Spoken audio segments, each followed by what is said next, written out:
आत्मा का सफर।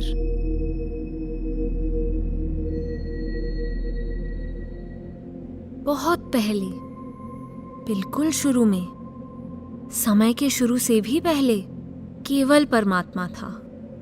परमात्मा के सिवाय और कुछ भी नहीं था। तब न आकाश था, न ग्रह, न ही सूर्य, चांद और सितारे।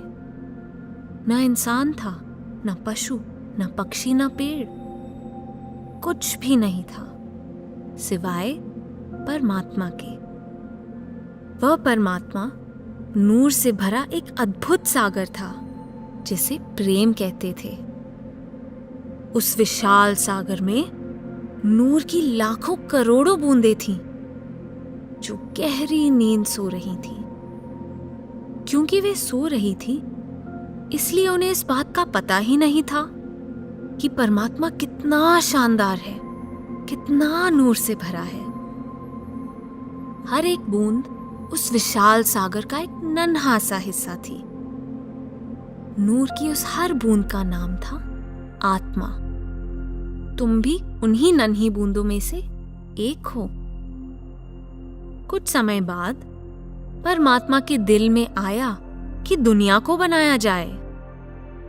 उसने अपनी आवाज और रोशनी की एक जगमगाती लहर पैदा की और उससे सारी दुनिया की रचना हो गई। परमात्मा ने बनाए आकाश, ग्रह, सूर्य, चांद और सितारे। उसने बनाए पर्वत, वादियां और रेगिस्तान, समुद्र, झीलें, नदियां और नाले। यह दुनिया बड़ी खूबसूरत और शानदार थी, लेकिन इसका आनंद लेने के लिए इसमें कोई नहीं था। इसलिए परमात्मा ने सोचा कि एक नाटक रचा जाए। उसने आत्माओं को एक्टर और नई रची हुई दुनिया को स्टेज बना दिया। वह खुद डायरेक्टर बन गया और उसने अपने नाटक का नाम रख दिया जिंदगी। लगभग सभी आत्माएं उस नाटक में हिस्सा लेना चाहती थी, इसलिए परमात्मा ने उनसे कहा कि तुम इस नूर के सागर यानी अपने इस घर को छोड़कर दुनिया की स्टेज पर एक्टिंग करने के लिए नीचे जाओ। लेकिन उनमें कुछ नन्ही बूंदें ऐसी भी थी जो इस दुनिया में आने को बिल्कुल भी तैयार नहीं थी। वे परमात्मा के साथ अपने घर में ही रहना चाहती थी। लेकिन परमात्मा ने उनसे कहा कि जाओ और तुम भी मेरे नाटक में एक्टिंग करने का मजा लो। तब परमात्मा ने हर उस आत्मा पर मोहर लगा दी जो उसके साथ ही रहना चाहती थी और उनसे वादा किया कि एक दिन वे उन्हें वापस अपने पास उनके असली घर बुला लेगा। परमात्मा ने बाकी आत्माओं से भी कहा कि अगर वे भी कभी घर लौटना चाहें तो परमात्मा उन पर भी मोहर लगा देगा और अपनी दया मेहर से वापस घर पहुंचने में उनकी भी मदद करेगा। और वही हुआ। परमात्मा के कहने पर सभी नन्ही बूंदों ने अपना असली घर छोड़ दिया। कई शानदार और अद्भुत मंडलों में से होती हुई आखिर में वे इस दुनिया की स्टेज पर उतरी। ये वही स्टेज है जहां आज हम रह रहे हैं। नाटक अब शुरू होने ही वाला था। परमात्मा ने हर आत्मा को एक पोशाक पहना दी ताकि नूर की हर नन्ही बूंद उसके नाटक जिंदगी में अपना रोल निभाने के लिए तैयार हो जाए। आत्मा की इस पोशाक को शरीर कहते हैं। धरती पर हर आत्मा ने शरीर की ये पोशाक पहनी हुई है। जितने समय के लिए आत्मा किसी शरीर में होती है और जिंदगी नाम के इस नाटक में अपना रोल निभा रही होती है, उस समय को हम एक जन्म कह देते हैं। अब कुछ आत्माओं को पेड़ पौधों के शरीर दिए गए, कुछ को कीड़े मकोड़ों, सांप बिच्छुओं आदि के। कुछ आत्माओं को परमात्मा ने मछलियों और पक्षियों के शरीर दिए, तो कुछ को पशुओं के। कुछ आत्माओं को उसने दिया सबसे अद्भुत शरीर यानी मनुष्य शरीर। अपनी अपनी शरीर रूपी पोशाक पहने ये आत्माएं अलग अलग दिखाई देती हैं, लेकिन इन शरीरों में छिपी नूर और प्रेम की यह सभी नन्ही बूंदें एक सी ही हैं। हम सब एक ही परिवार के सदस्य हैं, क्योंकि वह कुल मालिक परमात्मा ही हम सब का पिता है। इसलिए हमें हर एक के साथ दया, नम्रता और प्रेम प्यार के साथ पेश आना चाहिए, क्योंकि हर एक के अंदर आत्मा रहती है। संसार में जितने भी जीव हमें दिखाई देते हैं, उन्हें 5 अलग अलग किस्मों में बांटा जा सकता है। अगर उन्हें एक सीढ़ी पर चढ़े हुए देखें तो वे इस तरह दिखाई देंगे। इंसान सीढ़ी के सबसे ऊपरी डंडे पर है। इसका कारण है कि हमें इस बात की समझ है कि हम आत्माएं हैं, नूर के उस सागर की बूंदें हैं, केवल इस जिंदगी के नाटक के एक्टर नहीं।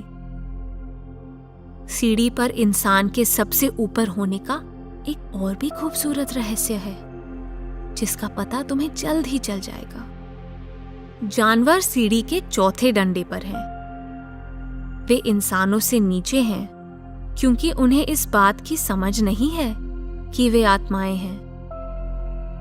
पक्षी तीसरे डंडे पर हैं। वे उड़ तो सकते हैं, लेकिन उनमें बुद्धि जानवरों से भी कम है।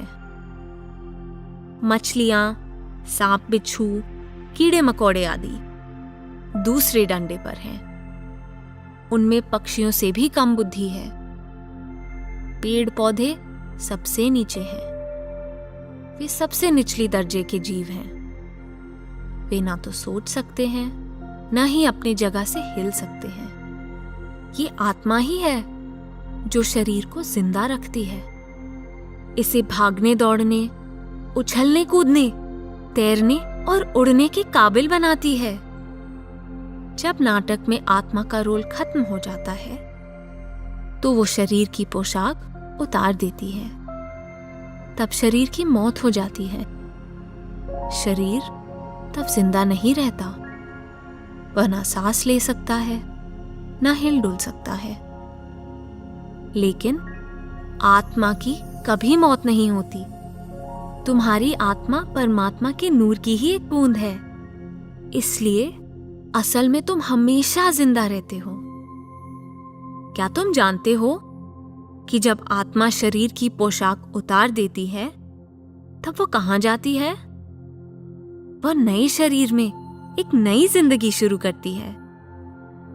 उसे दुनिया की स्टेज पर एक नया रोल दे दिया जाता है। एक नई पोशाक पहना दी जाती है।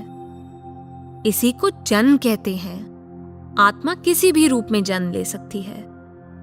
हो सकता है कि एक जन्म में तुम सेब का पेड़ बन जाओ, तो किसी दूसरे जन्म में शेर या मछली की पोशाक पहनो। ये भी हो सकता है कि तुम एक हिंदुस्तानी लड़के या एक अमेरिकन लड़की का रोल निभाओ। परमात्मा ये देखकर खुश होता है कि हर आत्मा जिंदगी के इस नाटक में दिया हुआ रोल बड़ी खुशी खुशी निभाती है। जिंदगी का यह नाटक एक बहुत बड़े चक्र की तरह है। एक्टिंग कर रही आत्माएं इस चक्र में घूमती रहती हैं। एक शरीर से दूसरे शरीर में चली जाती हैं। एक पोशाक उतारकर दूसरी पहन लेती है। इस तरह वे अपने लाखों करोड़ों जन्मों में अलग अलग रोल निभाती है। परमात्मा ने अपना नाटक इस तरह से रचा है कि यह एकदम सच्चा लगता है। इसलिए आत्माएं बिल्कुल भूल जाती हैं कि वे एक्टिंग कर रही हैं।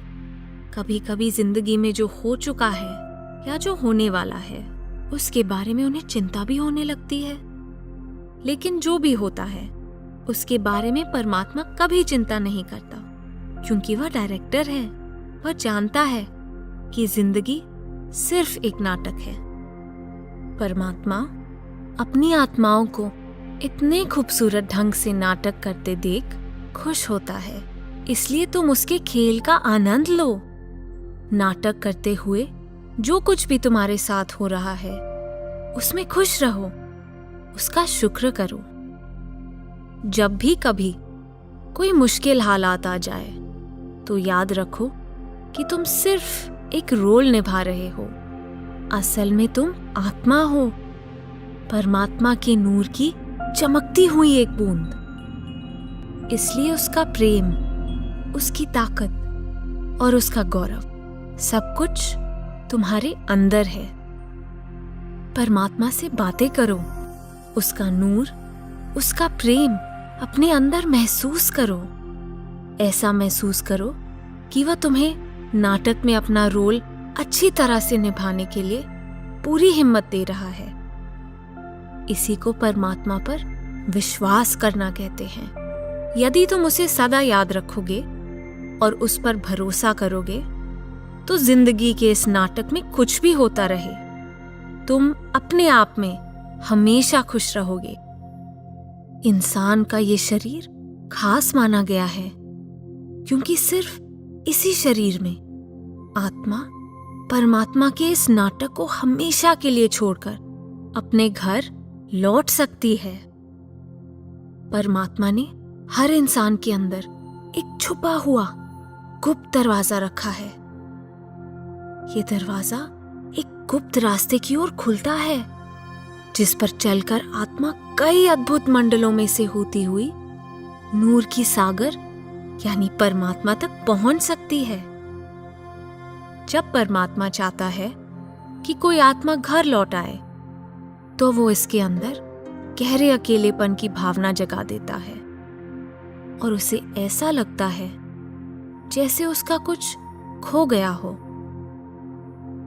ये परमात्मा का आत्मा को याद दिलाने का एक निराला ढंग है कि उसका असली घर ये दुनिया में नहीं बल्कि नूर का वह सागर है। और ठीक वैसे ही जैसे परमात्मा ने शुरू में वादा किया था, परमात्मा दया और प्रेम से भरी अपनी ही परम शक्ति को नीचे दुनिया में भेजता है ताकि वह मोहर लगी आत्माओं को ढूंढकर उनको वापस अपने घर ले आए। इस परम शक्ति को सतगुरु कहते हैं। सतगुरु मेरी और तुम्हारी तरह इस मनुष्य शरीर में है, पर सतगुरु असल में नूर की सागर की एक अद्भुत लहर है। वह जिंदगी के नाटक में से मोहर लगी आत्माओं को चुनकर घर वापस ले जाने के लिए ही दुनिया में आते हैं। ये आत्माएं सतगुरु की तरफ इस तरह खींची चली आती हैं जैसे मधुमक्खियां शहद की ओर।